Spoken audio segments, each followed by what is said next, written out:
Good afternoon or good evening, good afternoon, everyone. My name is Robert. Let me go ahead and I'm going to start sharing my video a little bit.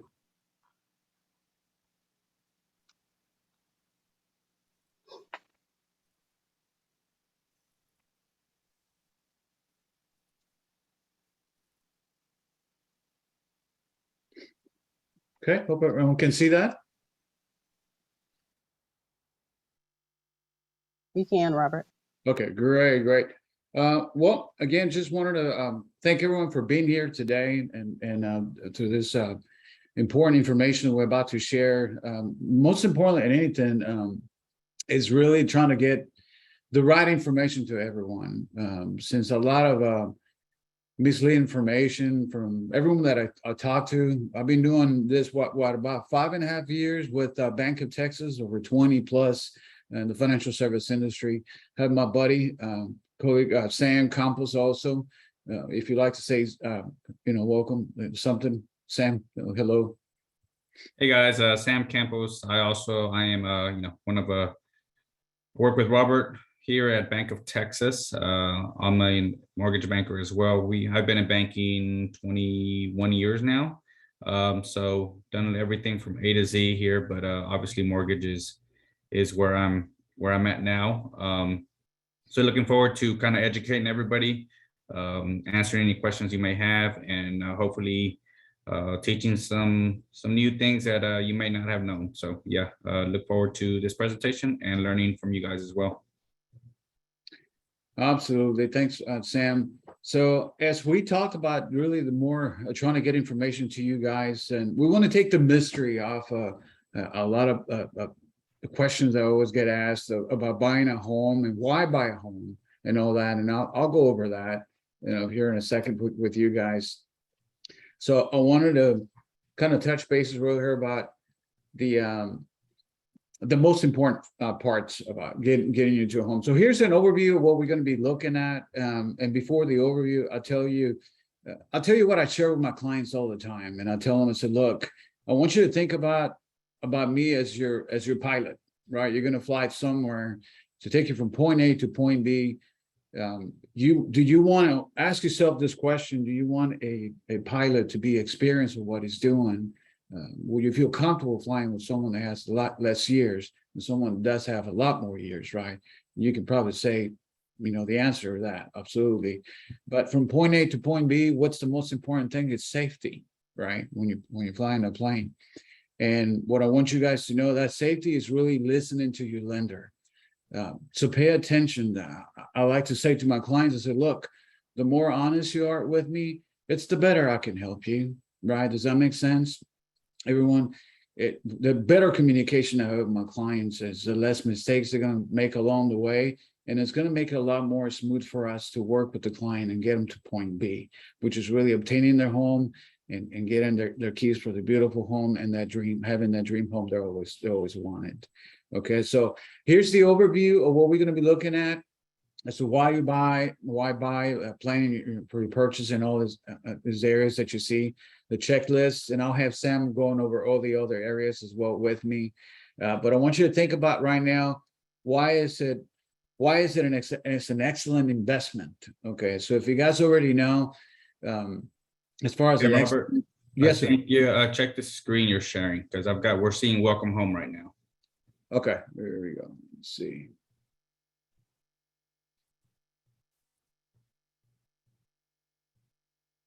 You had the presentation up, but it went off.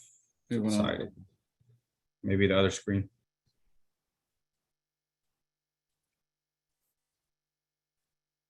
I can stop your sharing and then you can start again if you like.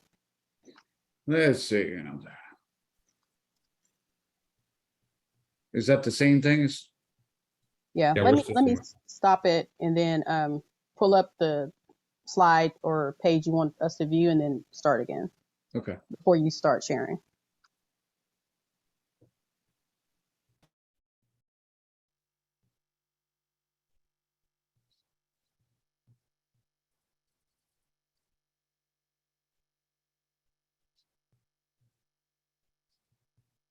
All right.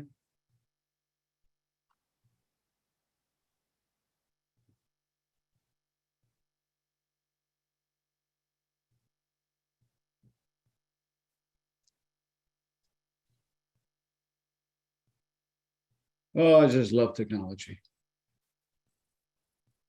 Okay, let's see.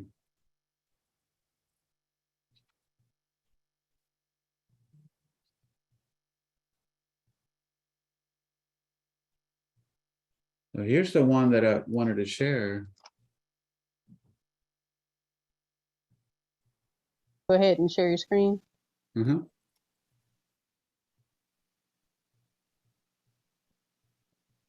Okay, how about there? There it goes. You Okay. got it. All right, let me see. Sorry about that. Okay, let me see.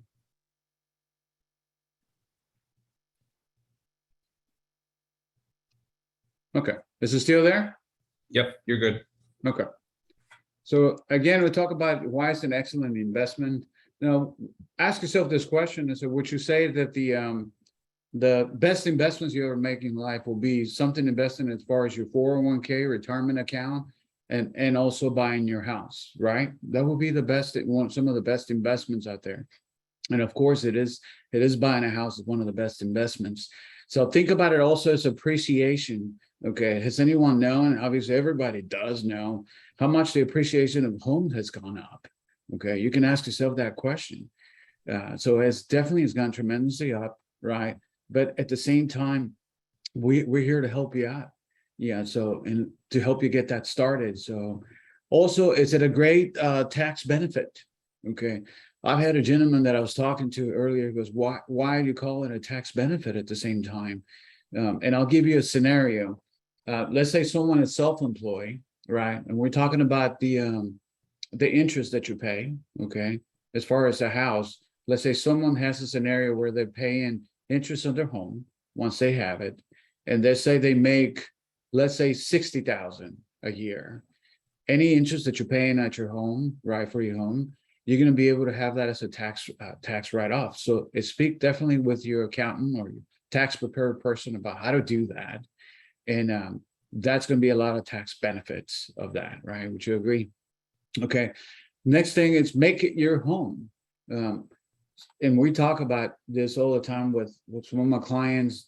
In fact, Sam and I have done all the seminars at our office, and they come over, and I always kind of always get thick about someone wanted to wait even longer. Okay, about trying to buy a home or the difference of really renting and buying. And so I told them, I said, really, what's holding you for trying to get your own home, to make it your own home? He goes, well, I live in an apartment right now, and I'm comfortable. And so we have to be careful about that, because isn't that the worst enemy of success, right? When you get comfortable. And you don't want to move forward about buying your own home, something that you can make it your own. Unless someone here can change all kinds of things when you're renting your place, and you're really not, right? And that's what really of the part of it, it's your base, something that it's customized. I think most important than anything is seeing that where you can make memories of buying your home, where your family grows together and make some just amazing memories. Okay, so I'm going to go to the next slide, and let me know, guys, if you guys can. You're good. Good. Okay, can y'all see that? Okay, so. And then we talk about here planning your home. Now, are we going to have some time at the end for questions, right? At the end, I'm assuming? Yes. Okay, awesome. So what do you need as far as planning your home purchase? Now, would you agree with me that there's a difference between there's a want and a need out there? And I talk to a lot of families where they say, okay, well, we want this, we want that, and all that. And I'm thinking, okay, what's the budget and what's the price that you were talking about trying to get? So they always go above and beyond of what they're trying to accomplish. And so, and that goes to the part about, are you really coachable? Are you going to allow me to help you get to when you want to buy a house, right? So think about the difference of there's a need and a want. I'll say, I'll make a comment on as far as the need. There's a gentleman I talked to that was looking to get a home, that he wanted really an 8-foot fence, but that section he was looking for the home, it was more like an HOA, right? And so the HOA at that particular area only allowed a 6-foot fence. So, but yet he wanted that 8-foot fence. So there, you see, obstacles like that can come across. So you always have to look at about where actually you're going to be looking for your home. What do you need of your home? And I'll leave that definitely the other area for our realtors that they're out there helping you find what you really need as far as how many bedrooms, square footage, and all the other stuff. Okay. And then from the one, we'll talk about numbers more precisely. But again, just to be coachable and to understand that there's a lot of noise out there when we talk about trying to buy a house. And the only thing I can say from all these guys is please don't listen to the noise, because there's a lot of people that will tell you this and that. They're not the experts, behind the desk. And just be coachable with your lender as we continue the road of success to help you get there. Okay. So all right. I'll go ahead and click on it. Sam, if you want to take over. Yeah, sure. Well, guys, let me touch base on this is a question we get very, very often, almost right at the beginning of every application, right? And it's a hard question to answer because everyone is different. And the question is, how much can I afford? Or in most people's cases is, how much can you qualify me for, right? There's a couple of things that come into play, and which is going to be first and foremost your down payment, right? So that is very, very key because your down payment will determine how much we can qualify you for, right? Going back to Robert's point of not hearing the noise and everything, you'll hear people there, hey, I don't believe everything everybody says, basically, right? This process is a very detailed, very tedious, very invasive process, to be honest, because we've got to know everything about you, your finances and everything. So when you hear your cousin, your brother, your sister telling you how much they afforded at what rate and all that, I would just say, keep in mind that they're not always being truthful, right? So that's where Robert, when he says, hey, leave it to the professionals, we know what we're talking about. There's certain guidelines everyone has to abide by, right? So one of the biggest pieces is obviously your down payment, right? If we qualify for, a 5% down payment, then obviously your loan amount is different, which means your monthly payment is going to be different to the second bullet point. Your monthly mortgage payment is going to be big, right? A lot of people will say, well, my mortgage payment is X amount. Yeah, but they also, you got to take into consideration, do you have mortgage insurance, which is a big key factor, right? If you're not putting 20% down on a purchase, you're going to have private mortgage insurance, which is almost in everyone's case, something that's going to be on this loan, right? Are you going to have, how much is your homeowner's insurance, right? That also is calculated into your mortgage payment. And last but not least is your taxes, right? Based on where you live, your property, that's what your taxes are going to be, right? If I'm living in X street, it's not going to be the same tax rate as Z street, right? So taking into consideration that also comes into play. So when people are talking about their monthly payment, how much they can afford, what their down payment was, everyone's situation is different. So don't be guided or misled by their situation. Everybody's is different. So that's where you rely on ourselves, your realtor, and every individual involved, down payment assistance, as far as what you can afford, because it's very important. And it's very important we're upfront, clear, and honest about the expectations of how much we can get, qualify you for, because we're not going to sit here and get your hopes and dreams up and say, hey, look, we can't, you can't afford, going back to the slide before, what you need versus what you want, right?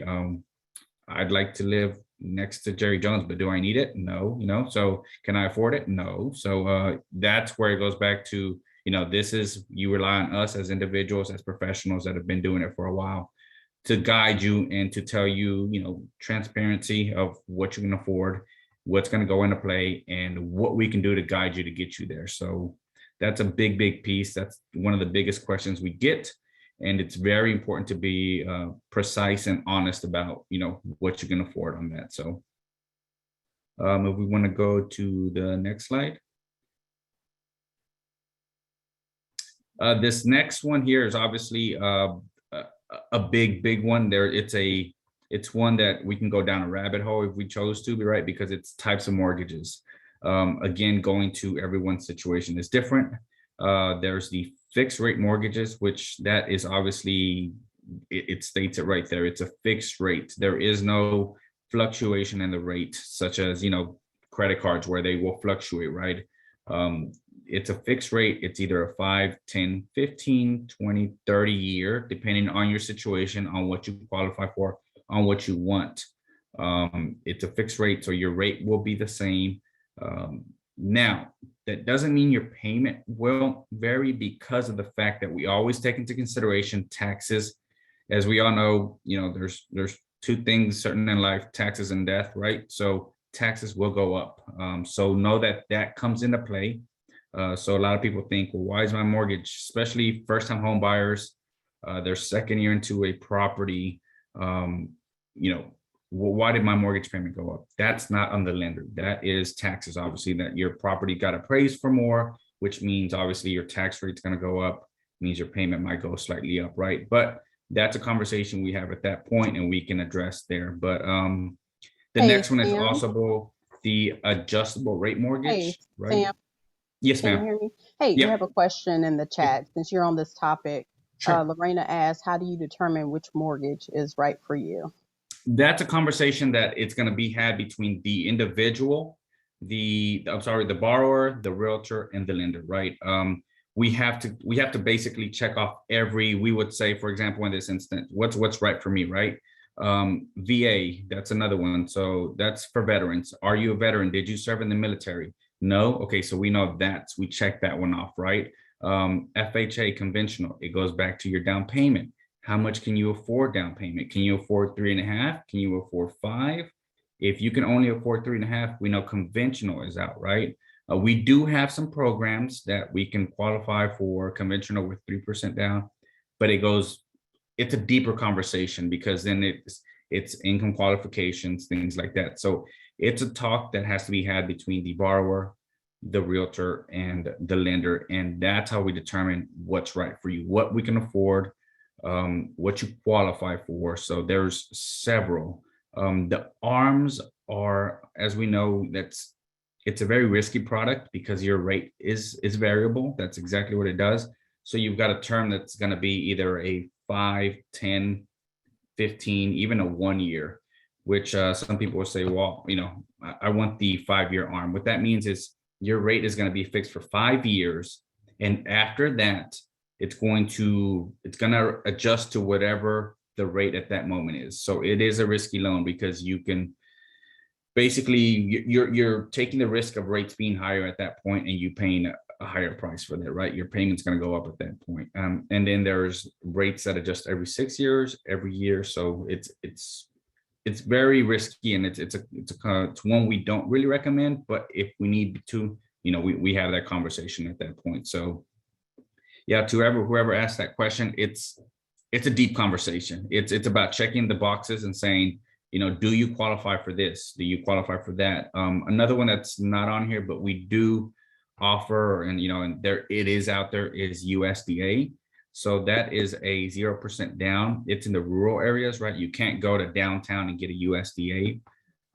But again, the property determines what you qualify for, right? Is the property eligible for a 0% down situation? So there is a lot that goes into play. No, it's a long-winded answer, but it's reality. There's a lot that goes into play. Credit score goes into play. So everything, it's a combination of multiple things to say, hey, you qualify for that. So I hope I kind of answered your question, but if not, please feel free to follow up on that and let me know.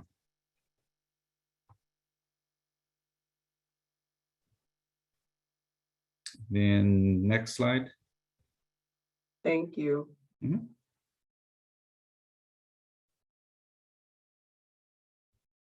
You want to take that one, Robert?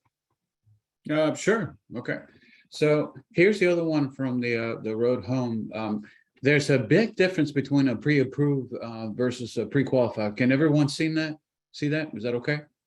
Presentation?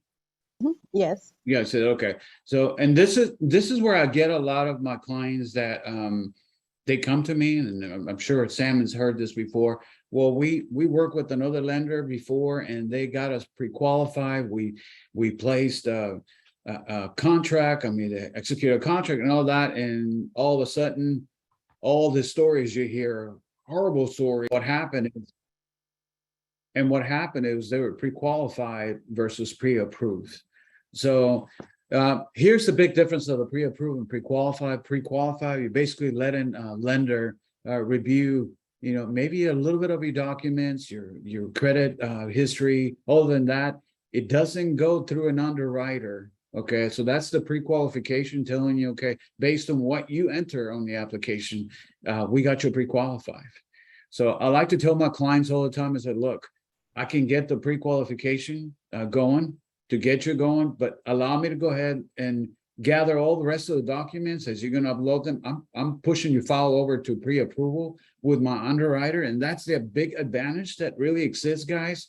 As us lender, we have the contact, the connection with the underwriter, which is the one that really has the final word. And he allows us to tell us, so you know what, hey, Mr. Underwriter, what about this? Can we make this work this way? It's like, okay, Robert, hey, let's do this. So we're here to try to help you out. And like I said, big emphasize, as long as you're coachable and as long as you have the patience as well. A lot of people will tell us, right, Sam? It's like, man, what other documents you're trying to ask for me, Robert? It's like, I don't know so much I've sent to you. It's like, next thing you're gonna ask me, what color of socks am I wearing? And so, well, that's probably right. I'll probably ask that too. But we need to know every detail to help you. And the pre-approval is more powerful out there, if you guys know, especially when you place your offers, right? And you're trying to buy a house, they're gonna see a pre-approval, which is a commitment letter from underwriter that has more power than just a pre-qualification. I know that's a little bit more detail between that, but I wanted everyone to make sure they know what the difference of that. Your first walkthrough, I will say that's really more for your realtor that is out there, has the best knowledge out there to help you walk through your home, what everything you wanted, and it's there. And that first walkthrough that needs to be taking place from the beginning. I think this is really where you identify where the needs and the wants are. I will just say comments like on your first walkthrough and you're looking at a home, don't pay so much attention in the small cosmetic part. I think that it's important to know when you're out there and you're looking at a home, let's say that the wall is a different color that you're expected to. I'll give you my personal experience. This is one of my second or third home that I bought, and this is the one that I'm at now. My wife really loved the back part of it. There's this school right behind us, beautiful, nice park behind us, and she said, "Oh, I love the pool." And then we came into the house, and then she said, "It's a 2-floor." She said, "But you know what? I don't like anything on the first floor." And I was like, I'm thinking, I was like, okay, what am I going to be changing? Right. So she goes, okay, well, I think we remove this and I need a new kitchen and all that.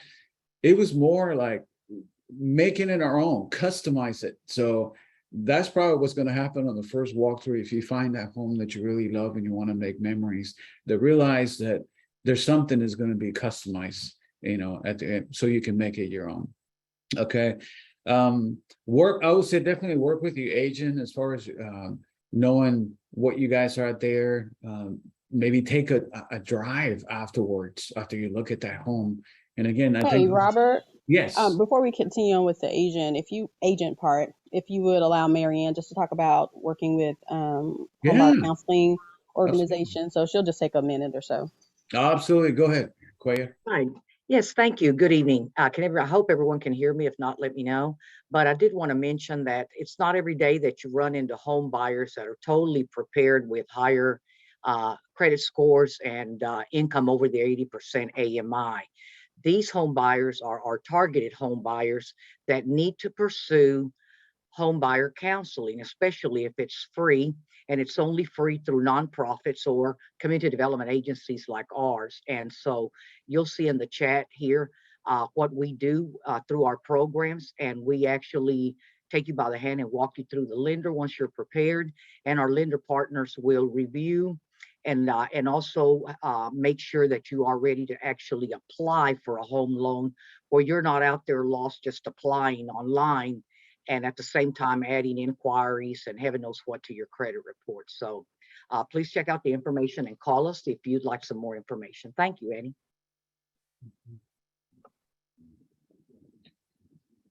Absolutely. You want me to keep going, Amy? Yes, thank Okay. you. All right, awesome. Okay, so and again, I will always like to say when you have your team next to you, and I talked to a lady once that was having a lot of confusion between relatives telling her something, and unfortunately she kept making mistakes.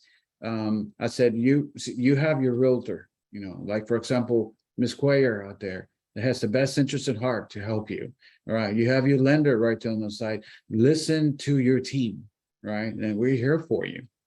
Okay, from the point of a home inspection all the way up to the closing date and the time. I've got a gentleman that I just talked to a few minutes ago, and we're almost at the closing, and he's concerned about all this numbers, right? The return. I said, look, I want you to think about something right now. Okay, I want you to think about the moments and the memories you're going to be creating on that. I'm going to go in details of the closing with you, but just realize one thing. Once we give you what we call a preliminary CD, the CD stands for closing disclosure. Okay, those are not the actual final numbers. From us, and the standpoint, we'll be sending you something's called a closing disclosure, which is a final CD. Okay, then you and I will go over together, okay, of the numbers precisely what's going to be, and you're going to realize that they're a lot less than we started talking to. For us as lender, probably Sam can relate to this. It's like our numbers are always higher, hypothetical, okay, until we get to the closing part, okay, and then you're going to be so excited about. They tell me all the time, well, Robert, they're a lot less than what you had told me. I said, I told you so, right? So they're excited about actually just taking the keys to their new home and walking in for the first time. Is there, I don't know if any had any questions as far as that, Annie, if you see any other additional questions. Not just yet in the chat, but we can ask towards the end, and definitely as we go through the presentation, if any more come up, I will definitely let you know. Okay, I know we're almost time out. Is that next screen changed already? It is, yep. It is, okay. But again, I'll probably just say this words at the end, knowing that we have the best interest in heart to try to help you and assist you.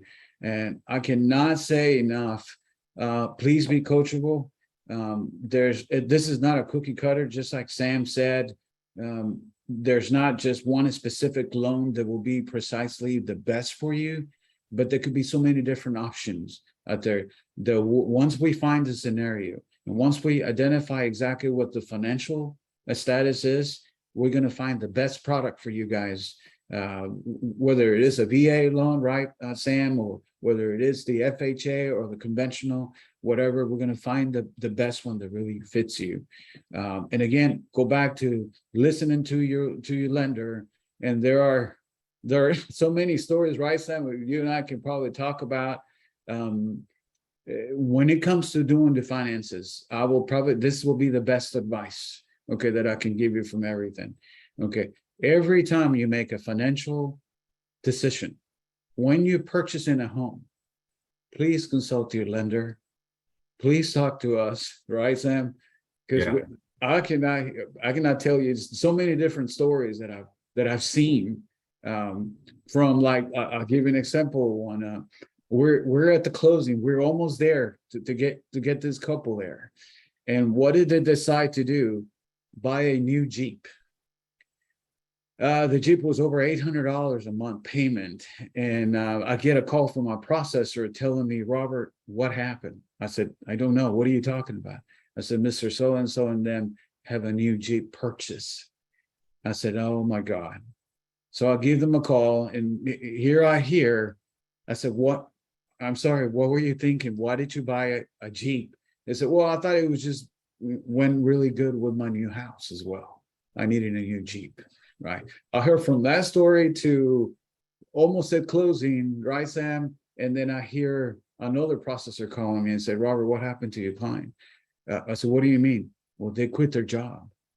I said, excuse me? I said, some things, their stories that are unbelievable.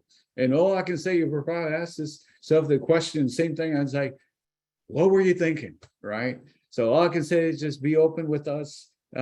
Give us a call. We're here to help you. We're here to assist you. And again, always share everything as far as finances with your client. I'll turn this back to you. All right. Thanks, Robert. Thanks, Sam. I appreciate that. If We I can all just do. add, let me add, Annie, let me add one more thing, just to piggyback off Robert's thing, going back to that second slide where we're talking about affording, what you need versus what you want. I would also touch base and say, consider your purchases, that not just homes, but consider your like vehicle purchases, right? Consider that how that's going to affect you in the future, right? Do I really need the S500 Mercedes, or can I deal with the C300? Keep that in mind, because that's going to come into play in the future, right? An automobile loan is not something that I'm going to pay off in a year or so, right? It's a 5, 6, there's even 7-year terms out there, right? Take into consideration how much credit card debt you're racking up, right? Think about your future instead of just the present, because we are here at some point. Everyone wants to buy a home. So just keep in consideration your purchases that you're making now and how they're going to affect your future purchase of a home. So that's big, big, big, because I can't tell you how many times we've had borrowers and I'm like, hey, that $800, $900 car payment is making you can't qualify now because of that. They didn't think about it back then. And somebody said, they'll be like, well, wow, I wish I would have thought about that. So just keep that in mind. Keep in consideration how much credit card you're racking up. Keep in consideration, do you really, a big thing we see as well is a lot of people co-signing for somebody, right? Keep that in consideration, because we do, and we have to count that against you in certain scenarios. So when people come, hey, can I borrow your credit to sign for this car? Can you help me do that? Keep it into consideration. Am I thinking about buying a house in the future? How is this going to affect me? So financial decisions that you make now will affect you later. So just wanted to add that little tidbit. All right. No, thank you for adding that.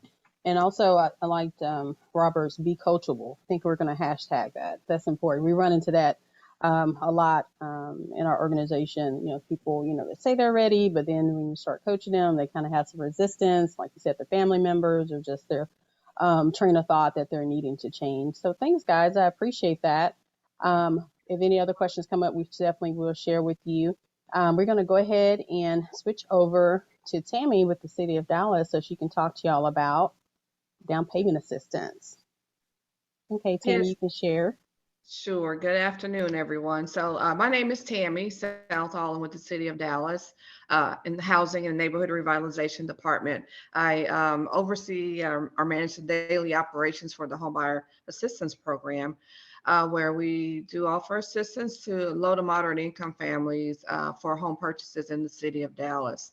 So I'm going to share my presentation. Let me get it pulled up here. Where's my share button? Is that, no, that's the wrong share button. Go back here.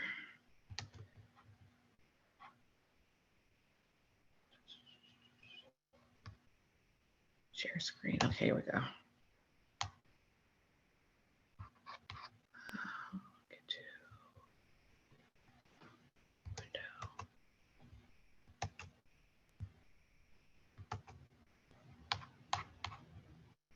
Can you guys see this okay? We do. Okay, good deal. Okay.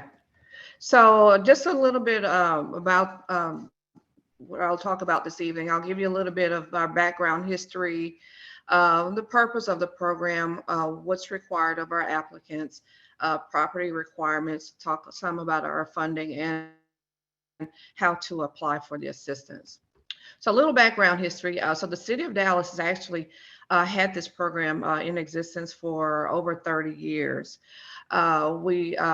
The purpose of it here is to increase availability for affordable housing and to support neighborhood and community-based preservation and revitalization efforts. We're here to provide assistance to low to moderate income families with opportunity for home ownership by assisting with down payment, closing costs, and principal reductions for home purchases within the city limits of Dallas. Some of the requirements, the applicants must be a U.S. citizen, a permanent resident, or an eligible immigration status with a valid Social Security card. We look at projected household income. Annual income must be at or below 120% of the area median income. Income determination includes acceptable income and assets, and income eligibility is valid for 6 months from the date that we determine your income. It is capped. We use 3 different funding sources. We use 2 federal funding sources, and then 1 source is of general funds. So if we're going to provide you assistance through federal funds, the income is capped at 80% of the area median income. With the general funds, we have available assistance for those who work in the community, like education, instruction, or those who are in the field of education, librarian services, healthcare, technical and support, protective services to include firefighters, law enforcement, those particular occupations. If your household income is between 80% of the area median income and not to exceed 120% of the income, we can also assist you with a down payment. Home buyers must have a continuous employment history for the past 6 months, and self-employed applicants, we do require at least 2 years tax returns. Here's an income chart. These are recent income limits as of yesterday, the 15th. So for the federal funded, 80% AMI, that's the maximum income. So a household size of 2, the maximum income is $62,350. If you are one of the targeted occupations, as long as your income household size of 2 is at least $62,350, but not more than $93,504, then you would meet the income requirements for the program. So part of the additional applicant requirements, of course, you have to own or occupy or live in the property as your primary residence. You must be able to qualify for a 30-year amortizing fixed rate mortgage loan, and it has to be from an approved mortgage lender, which Bank of Texas is one of our approved lenders, so we're thankful for that. Credit must be acceptable. No high cost subprime loans, adjustable rate loans, or interest only loans. The lenders must also establish an escrow account for taxes and insurance. And you are required to take a homebuyer counseling course within 12 months of the application. It can be in person or online, just that the course provider must be HUD certified. And then applicants must make a minimum investment of $1,000 toward the purchase of the home. So what that means is whatever monies you put down for earnest money, or you pay for an appraisal out of pocket, whatever out of pocket expenses that you've made toward purchasing that home, as long as that we will count that toward meeting that $1,000 minimum investment. And then you must have at least 2 years of liquid assets, two months of reserves of liquid assets saved after closing. So that would be whatever your monthly mortgage is determined to be. You have to show that you'll have at least 2 times that amount available in liquid assets after you close. As far as the property, again, it must be located within the city limits of Dallas. We have a map available on our website that will search to verify that the property is within the city of Dallas. If it is in the city of Dallas, there will be a city council district that covers that property. There are sales prices that come into play here. These are relatively new as well. If you're looking at purchasing an existing property or new construction, the sales price cannot exceed $271,000. And then properties must appraise for at least 100% of the sales price. And it could be a single family detached structure, a condominium unit, townhouse, or a 1 to 4 unit development. And one thing we have, because we are working with federal funds, if a property is occupied by someone other than the owner or the borrower, that property has to be vacant for at least 60 days after a tenant has vacated that property before you can enter into a contract.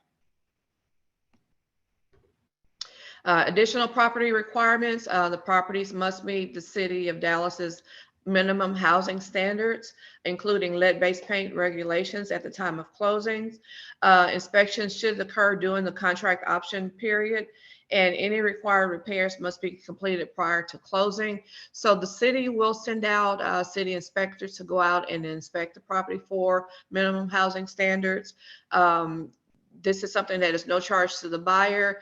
However, we do recommend that home buyers hire their own inspectors because our minimum housing standards that they're looking for it's just a visual assessment to make sure that the home is safe and decent for you to move into. Your own private inspector would do a more detailed inspection to help you determine if you want to purchase that property or not.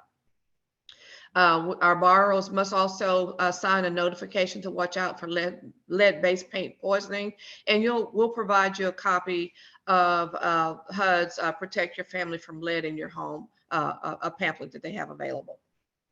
And then the buyers have to deliver to a seller a notice to real property owner seller form. HUD real estate owned properties are eligible for this program as long as they were built after January 1st of 1978. They must meet all DHAP guidelines, and all minimum housing standard required repairs have to be completed prior to submission of a DHAP loan file. Now with these HUD real estate owned properties, HUD for those properties, they do not allow for repairs to be done prior to closing on the property. So if you find one of these properties, it has to be one that's in excellent condition where there's no repairs needed. We have, Hey, Tammy, before you go in, it's a question that came up in the chat. Sure. Ms. Johnson asked, with the 1 to 4 units, could they purchase a duplex? They would live in one and then they would rent out the other side. Yes, they can do that. All right, thank you, ma'am. You're welcome.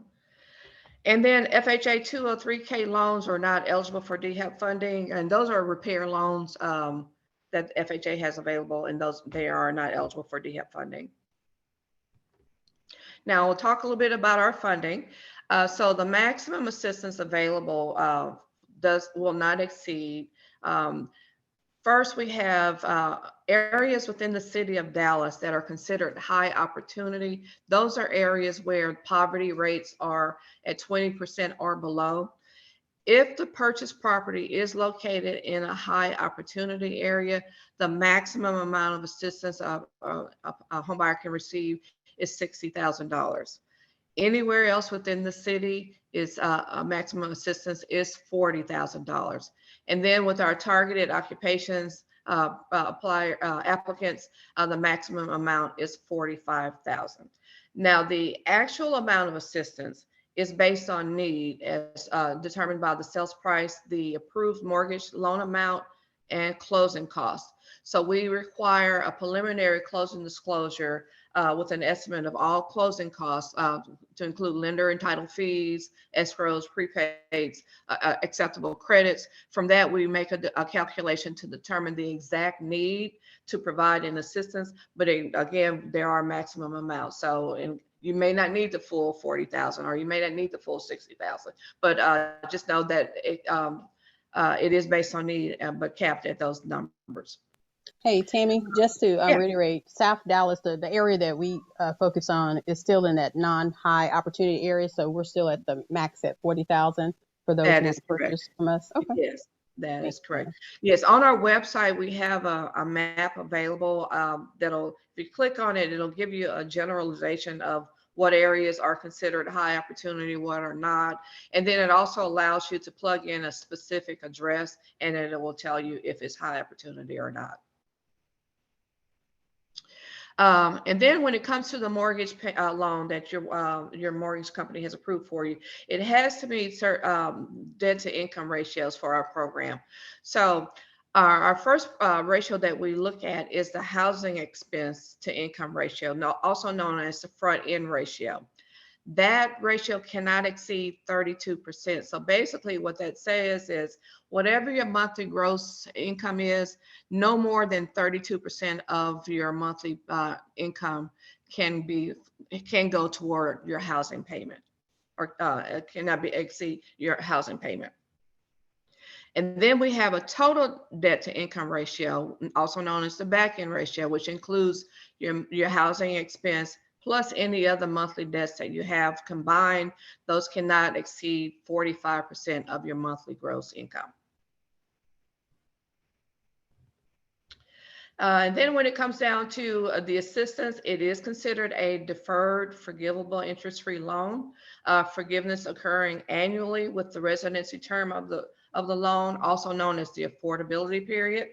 Partial payment is due upon sale, lease of the property, or any transfer of the property if the affordability periods are not met. So assistance that is under $15,000 has a 5-year affordability period. It's forgiven at 1/5 per year. Once you've met that 5th year affordability period, it is totally forgiven. But if you happen to sell it before meeting the affordability period, the remaining balance on the loan would be due to the city. For $15,000 to $40,000, there's a 10-year affordability period, forgiven at 1/10 per year. And then more than $40,000 has a 15-year affordability period, forgiven at 1/15 per year. Okay, Tammy, you have another question. Is Yes, funding ma'am. available by quarters or yearly? We receive an annual allotment of funding. Every October we receive funding. And we currently have funds available.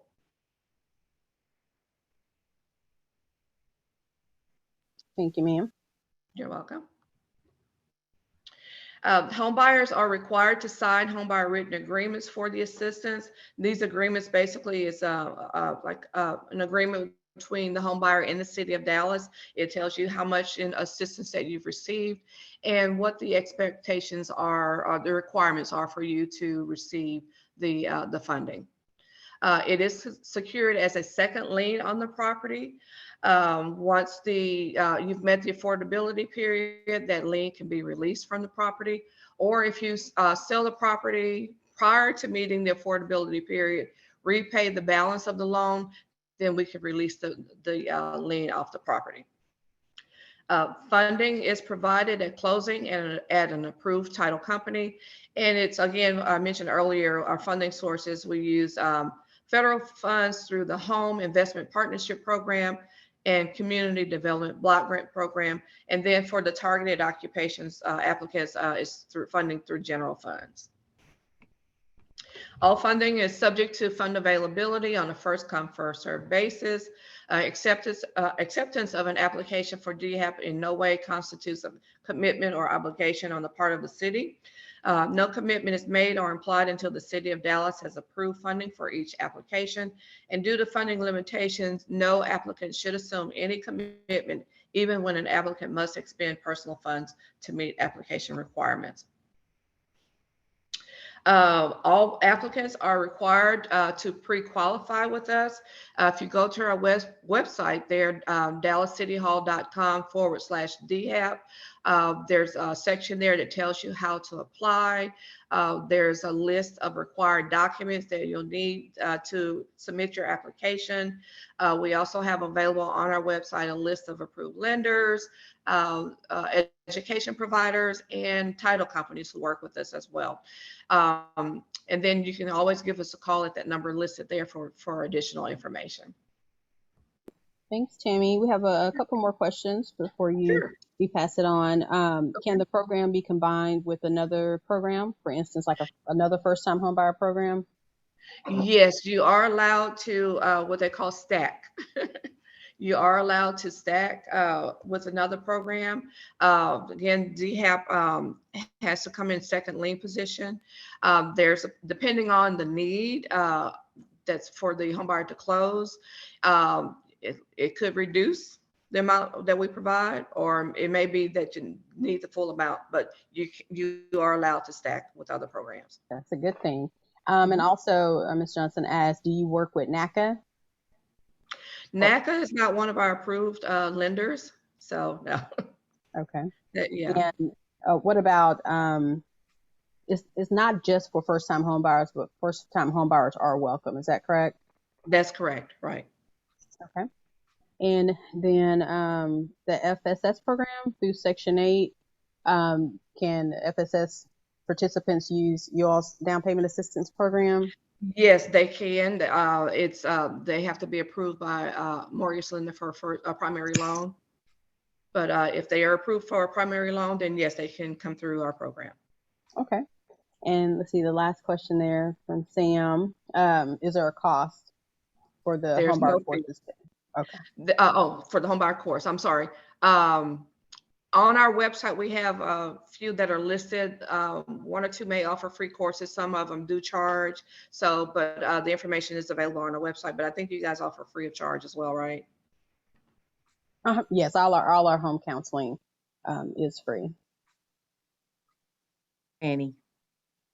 Go ahead, Marion. Yes, I'm sorry, Miss Tammy, I'm having problems with my chat this evening, so that's why y'all haven't heard from me, but I did want to make a note for everyone that's attending that Tammy and the DHAP department work hand in hand with their certified lenders, and they're also very involved in that transaction of making sure that the buyer knows that they are qualified, and the lender works very close with Tammy to make sure documents and paperwork is moved around as need be, which makes the entire process very easy to follow. Basically, you just need some good coaching from South Fair or a choice of your free counseling, and then get involved and follow the lead of your lender. And your lender, if certified to work with Miss Tammy and her department, will lead you directly there. So you really can't avoid this easy process.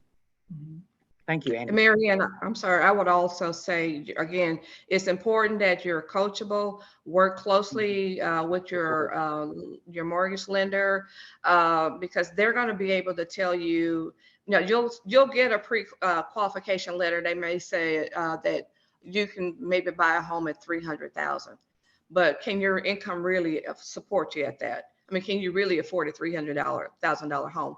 What is it can you really afford? What is it that you truly need? So it's important to communicate when you do find a property, you're looking at a sales price, and communicate with your lender to see, hey, I'm looking at this, is this price, can I qualify actually through this DHAP program to purchase this home? Hey, thank you, Ms. Tammy. We appreciate you. All right, so we're gonna kick it on off to Chris. He's our last presenter this evening. Chris, you can go ahead and introduce yourself and share your screen.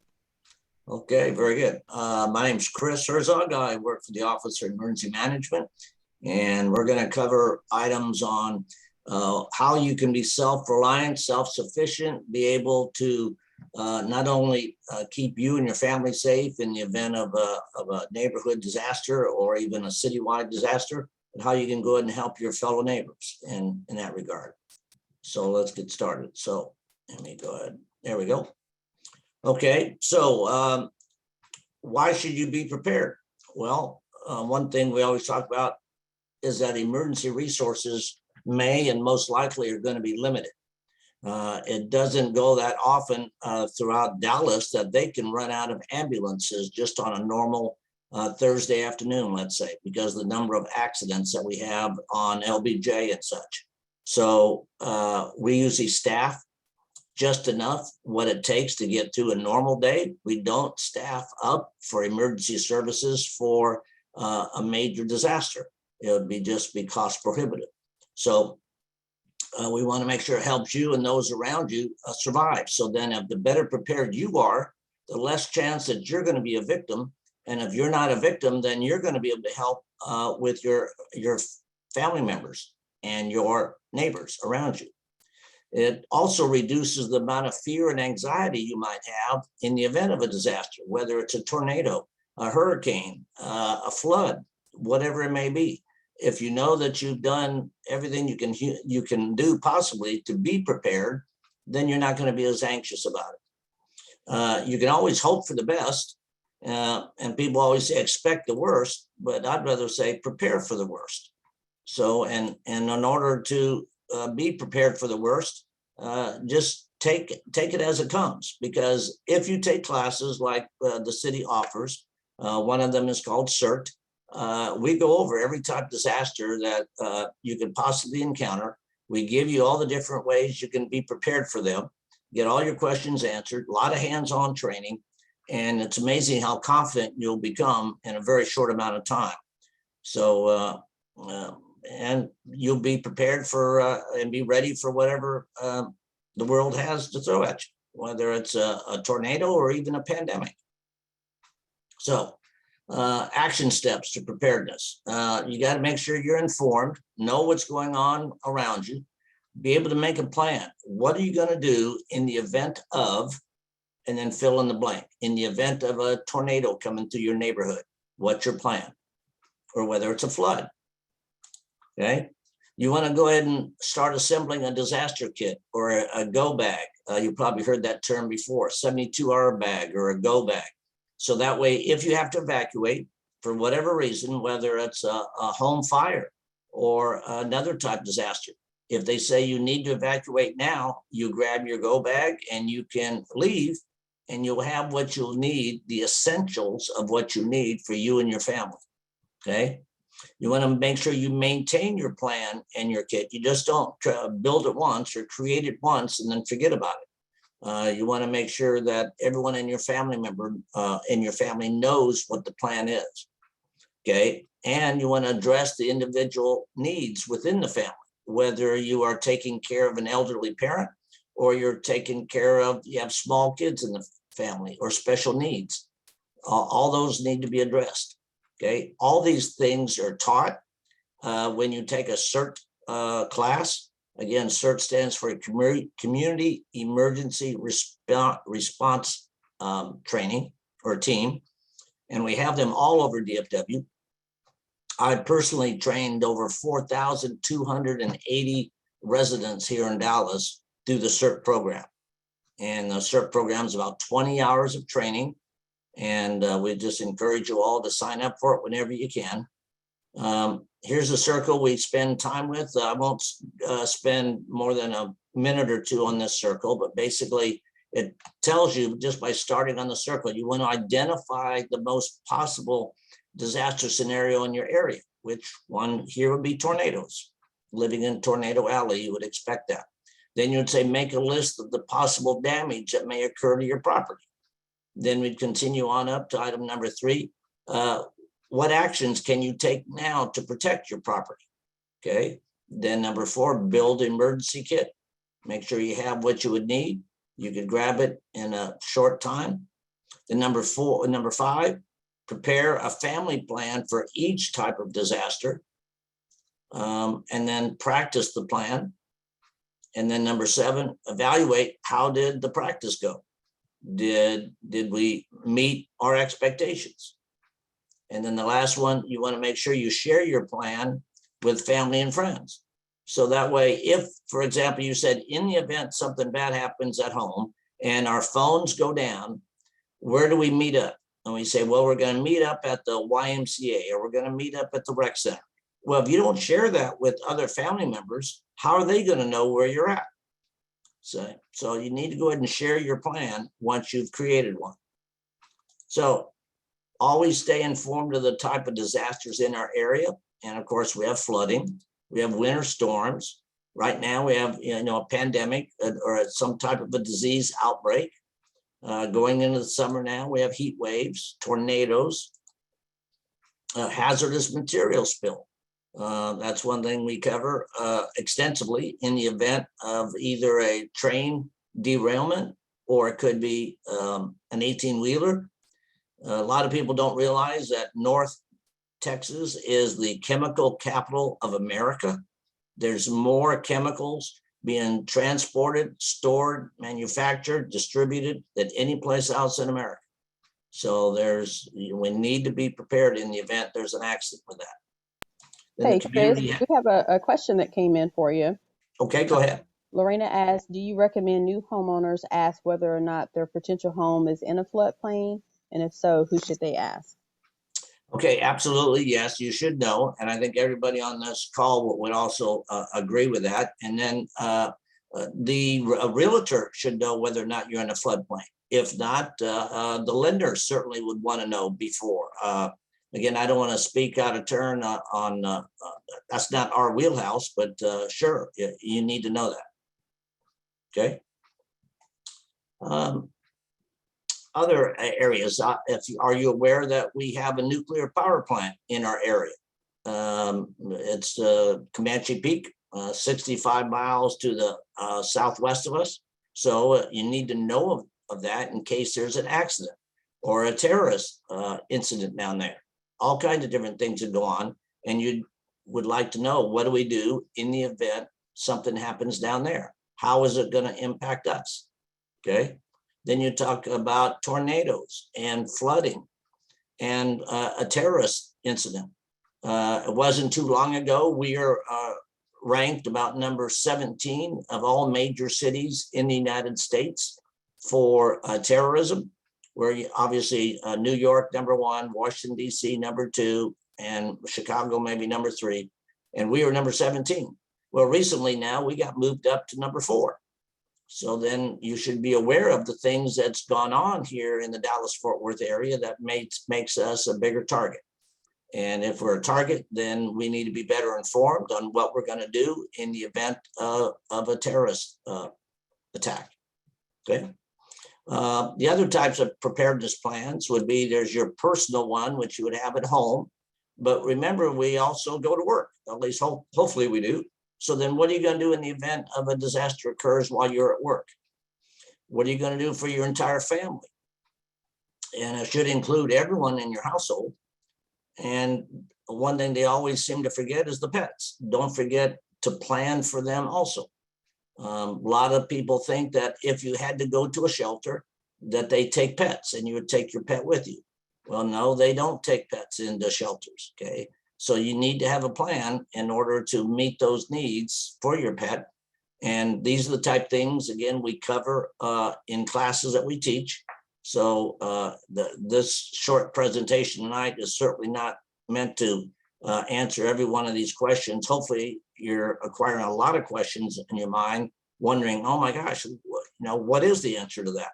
Well, we spend a great deal of time going into great detail about how to get these answers to you, and then help provide you the training it takes if training is needed. And then your another preparedness plan would be in the workplace. Do you have a disaster plan at work? In the event of a tornado, does your place of business have a place to shelter in place for a tornado, or whether it's a shelter in place for a airborne contaminant like a hazardous material spill? Your workplace should have those, and we encourage them, if they don't have one, to put one into place.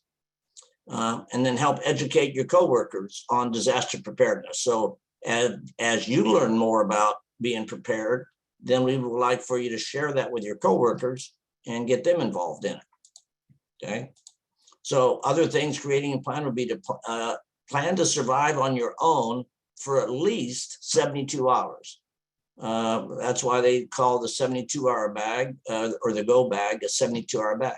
You should be able to survive on your own without any help from anyone, or even leaving your home or leaving your work for 72 hours. So that way, if there was a disaster that occurred while you were at work, could you stay right where you're at work for 3 days and have everything you need with you? That's what we would encourage you all to be prepared to that level.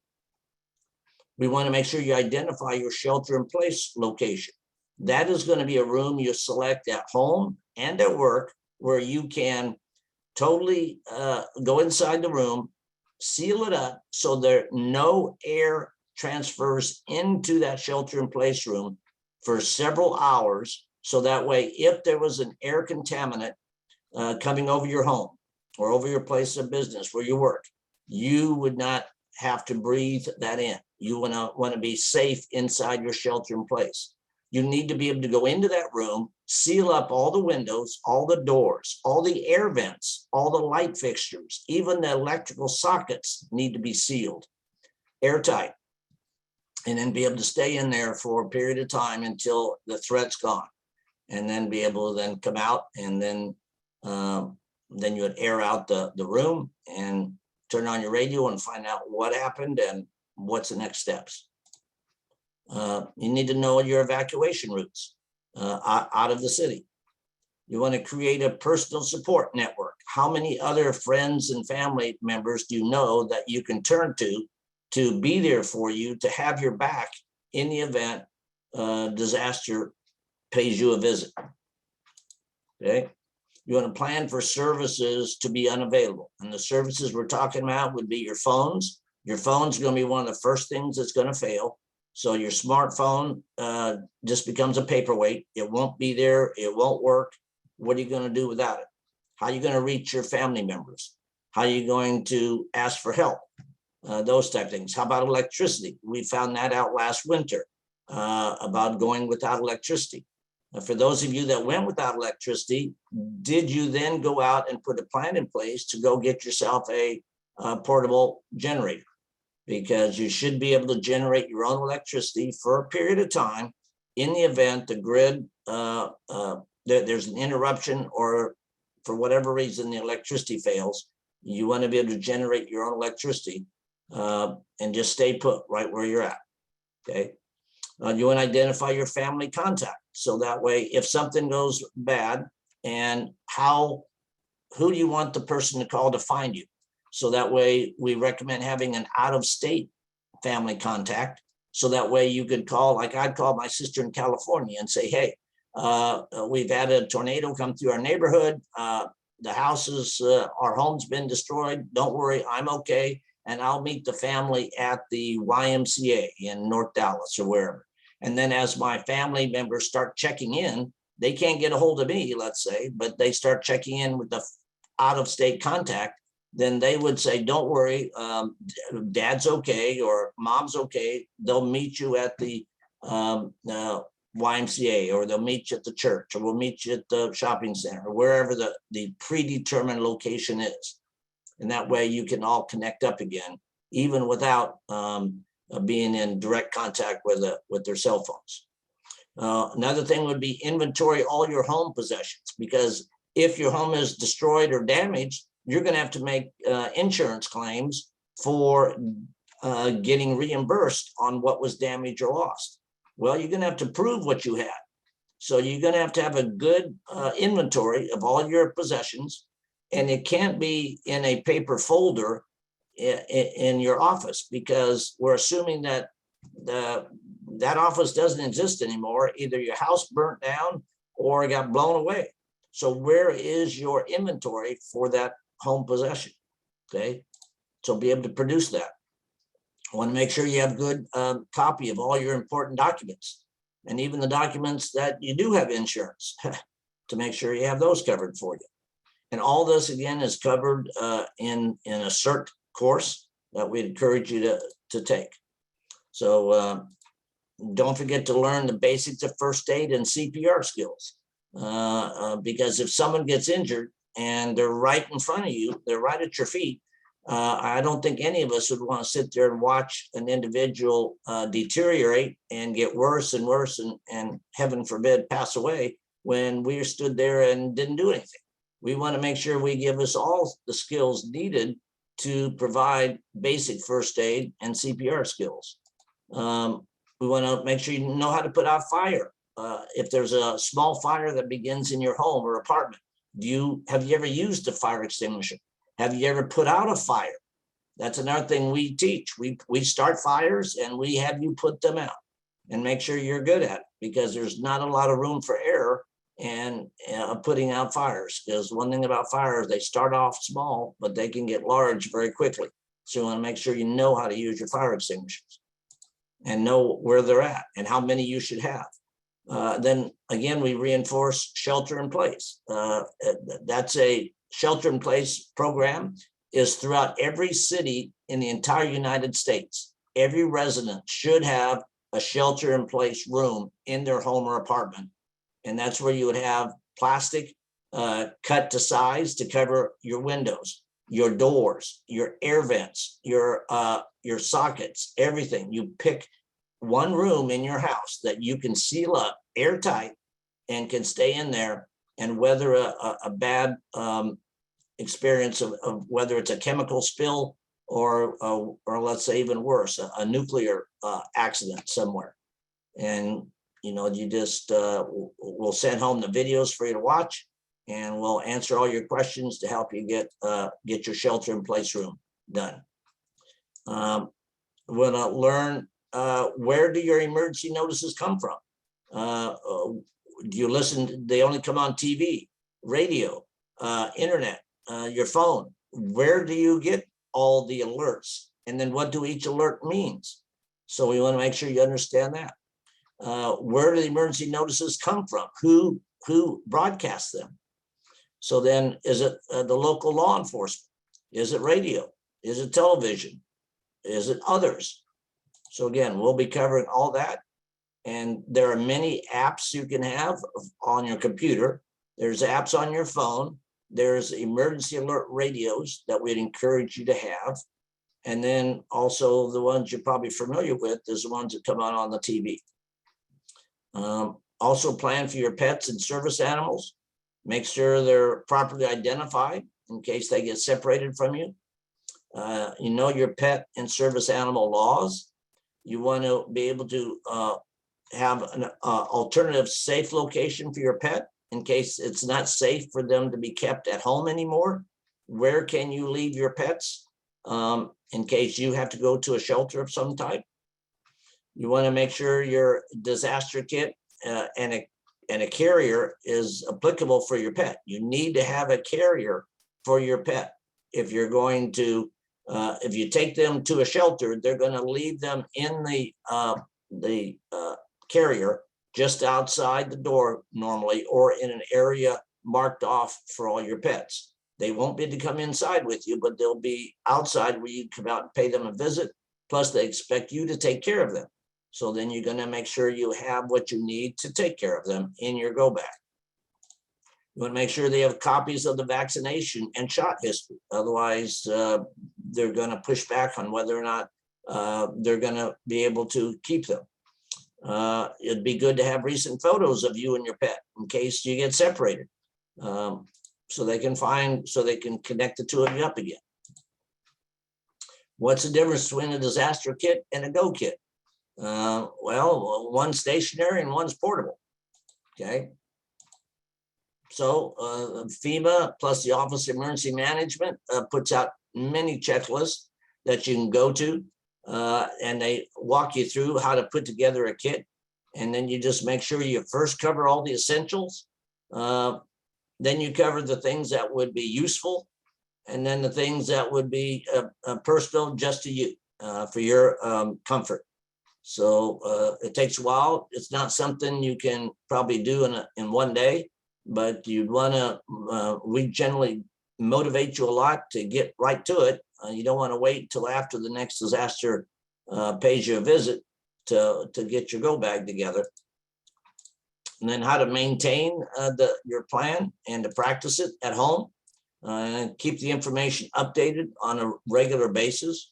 You want to change the items in your kit every 6 months, because one would be the clothing. You want to make sure you have a change of clothing. Well, we're going into the summer months now. You want to make sure your clothing are appropriate for the summer months. Then as the weather turns, you want to go ahead and change the clothings out. So you'd have a change of clothing for the winter. And then you're going to want to make sure you have some food and snacks in the go bag also, And like with anything else, you certainly wouldn't want to have a snack that's been in there 2 or 3 years. So you want to change that snack out and food. So if you had to rely on that, it's still edible. Where do you keep your kit? Well, you keep it as close to you as possible. So you keep it with you in your home, or you keep it in your car. But if more than one person drives your car, you don't want your kit to drive away when your car drives away. So you want to make sure that kit stays with you. And if you have to have 2 kits, meaning one at work and one at home, well, then that's what many people do. What you plan for is in the event of a disaster. So which type disaster are you planning for? If you're planning for one, you're pretty much in good shape for most all of them. There are a few exceptions, but if you're planned for a tornado and you've got your go bag and your disaster kit, those things, everything you plan for works just as well for a flood or any other type of natural disaster, okay? You want to include your neighbors in your plan too, because sometimes your neighbors are the solution. Sometimes your neighbors will need your assistance. And, you know, we want to be there for one another. It's easier to be self-reliant, self-sufficient, and bounce back as a community after disaster, the better prepared that we are. So make a plan, build a kit, stay informed. You want to know your neighbors. If you don't know them, get to know them. Practice and maintain the training that we help provide. And all this again is done with CERT. We do emergencies, practice drills, practice disasters all the time. We train with the Dallas Fire Department out on Dolphin Road at the Dallas Fire Academy. So it's pretty extensive training. We train at the level that you're at. So even if you're not physically all that able, we're not going to ask you to run up 6 flights of stairs and rescue a child in a burning building and run back down. If there's someone that wants us to ask them to do that, sure, we'll all have fun and ask someone to try and do that if they can. So, but it's whatever level you're at, we're going to train you to that level. So, questions that you might have. Well, Chris, I just have a comment. You just really let me know how unprepared I am for everything that may come towards us. Like, oh man. Yeah, I've been told I can do that. So Absolutely. yeah, I think I enjoy that a little bit too much, I've been told. It was very helpful, but I got a little depressed, like, oh no, I'm not prepared. Yeah. But no, thank you for that. I think you made a good point. You say once you prepare for one tragic event, you prepare for all. And that can kind of be overwhelming because, you know, anything can happen, especially when you mentioned the nuclear plant. It's like 65 miles away. I'm like, okay. And so could you just expand a little bit on that? Sure. So if they happen to have an accident down there and there was a release of nuclear material at a typical prevailing winds of about 10 miles an hour coming out of the southwest, that means that a deadly material is going to be over the DFW area within about 6 hours. So we have 6 hours warning to do something. If you don't know what to do, then you're going to have 6 hours of panic right before you die. Correct. Let's say. Well, that's not going to be good for anybody, right? So you want to know what to do in the event that's an accident like that happens. So then if you did the shelter in place room that we teach you to do in CERT, which was for train derailments or an 18-wheeler or some kind of hazardous material spill or accident in your area, that same shelter in place room would be used for nuclear fallout if there was a problem with that. Then you would pick a room in your home, and generally it's either a restroom, a bathroom, or a bathroom and an adjoining room. And you literally have to seal it up, hermetically sealed, no air from any direction. It won't take much at all for a chemical to work its way in and either do terrible damage to your lungs and illness for the rest of your life, or even be able to, you could die from it. So you need to practice and seal up that room, and you seal up every window. So fewer windows, the better. You would seal up all the air vents in your house. You'd turn off your furnace because that would be circulating the chemical throughout the house. And we don't want that to occur and make things worse. You would stay in that room until you got the all clear on the radio. So you need to have a radio in there, a battery operated radio, and some water and maybe a snack. And you would just stay in there where it's safe until you get the all clear to come out. Then when you come out, you realize that your home is contaminated. Well, you'd quickly open up all the doors, all the windows, turn on your fans, turn on your furnace, everything, get as much air circulating as possible. And in a short amount of time, that air would be dispersed and diluted through the greater atmosphere.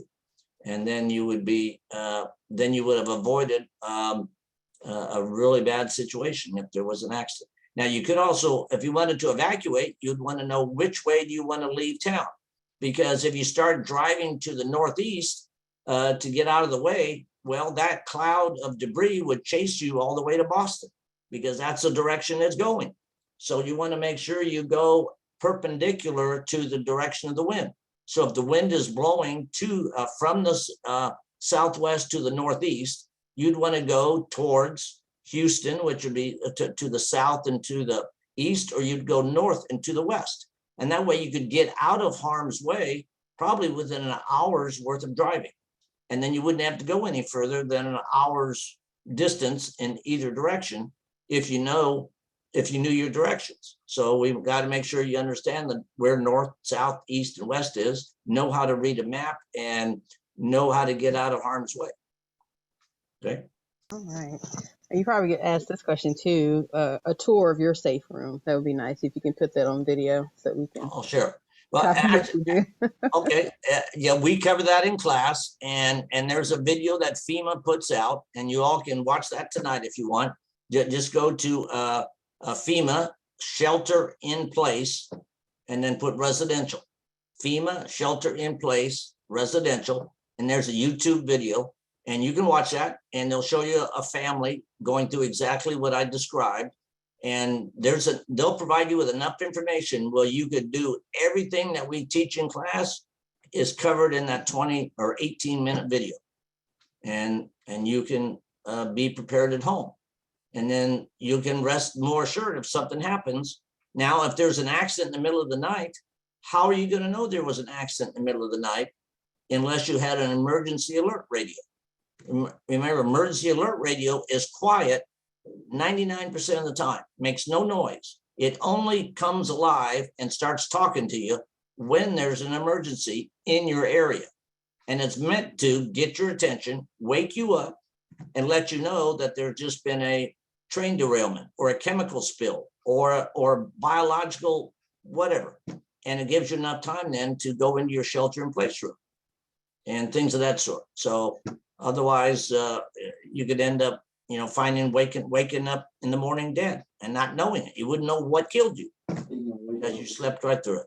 So those are the type of things we walk you through every single step on. Then which emergency alert radio to have, the battery operated. Do you have one at work? So that way, sometimes at work, you get so involved at work, you don't realize there's something bad going on outside in the city or in the state because you're wrapped up at work. Well, this emergency alert radio could also get your attention and say, hey, time out, forget about work for a minute. We need for you to focus on something else. And that's what it's good for. Wow. Thank you, Chris. Are there any more questions for Chris? I just wanted to make a note that the idea of having the out-of-state contact person, I honestly never thought about that. And I feel like that's a very great, way to communicate, to keep everybody informed. And even though, if we're having a state of emergency here in Texas, I do have family in California. And if something was to happen, then, she could get word out to people via social media or via phone call if she's able to get in touch with other family members. So I think that would be, that's a great idea to have the out-of-state contact as well. Yeah, because while you're living in the disaster, you won't be able to call your neighbor. You won't be able to get other people you normally want to talk to. They're tied up in the same emergency that you're in. and they can't communicate effectively either. So sometimes you can try and call a neighbor and can't get an outside line. You can't get a dial tone. You can't get through. But when you try and call California or New York or out of state, you can get a dial tone. You can get a call through because the way the trunking system is set up, the way the technology is set up, you can get an outside, you can get a long distance call in where you may not be able to get a local call in. Great. Chris, we have a question that came in. How the emergency alerts received on your cell phone different from the emergency alerts on the radio? Okay, so the ones on your cell phone, if you have your cell phone programmed correctly, some people get that alert and they turn it off. They change the setting on it because they don't want to be bothered by it. So that's one thing that we don't encourage anyone to do. It's generally some of the same information, but I don't rely on my phone for anything of importance because that's the weak link in everything we have is the cell phone. It's the one that's most likely to fail the earliest and most often during a disaster. So if you're relying on your phone as being there for you, then you're relying on the weakest link, okay? Because the cell towers are going to fail quickly. They're going to be overwhelmed. They're electricity dependent. There's so many dependencies in order for your phone to work. And more likely, they're going to fail.